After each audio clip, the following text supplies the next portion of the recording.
तुमने मेरी कॉल नहीं उठाई और फिर मैं कैब में आ रही थी और मेरे सर पे किसी ने बंदूक रख दी और मैं फरार हुआ। तुम्हारे लिए तुम्हारा बिजनेस बहुत इंपॉर्टेंट है, मेरी कोई इंपॉर्टेंस नहीं है।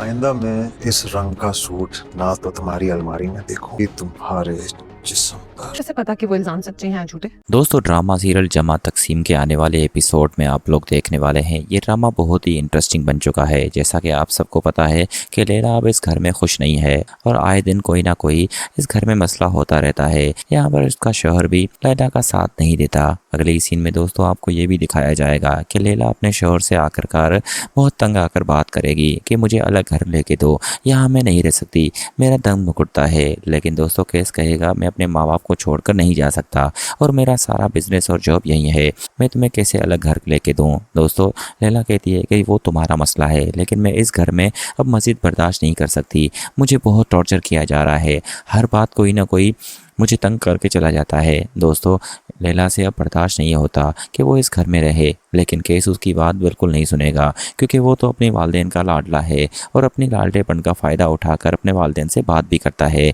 लेकिन वो उनकी बात नहीं मानेंगे, कहेंगे अब बुढ़ापे में बेटा माँ बाप का सहारा होता है और तुम मुझे छोड़कर चले जाओगे। यहाँ पर दोस्तों उसका वालिद तो साफ इनकार कर देगा। लैला उसे मज़ीद टॉर्चर करेगी, तुम मुझे अगर अलग कर नहीं लेके दोगे तो मैं खुद ही चली जाऊंगी, लेकिन मैं यहाँ नहीं रहूंगी। दोस्तों लैला इस घर में काफ़ी तंग आ चुकी है और केस उसका साथ नहीं दे रहा। अगले सीन में दोस्तों आपको ये भी दिखाया जाएगा कि प्रॉपर्टी को लेकर काफ़ी सारे मसले मसाइल होंगे क्योंकि शेयरिंग की बात तो हो रही है कि बिज़नेस का आधा शेयर केस को दिया जाए, लेकिन उसका वालिद ऐसा होने नहीं देगा।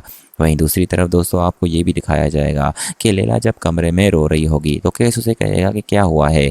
यहाँ पर दोस्तों केस को सब पता है कि लैला क्यों रो रही है, लेकिन उसके बावजूद भी उससे बात करेगा और कहेगा मैं तुम्हारी परेशानी हल करूँगा, बस मुझे थोड़ा सा टाइम दो।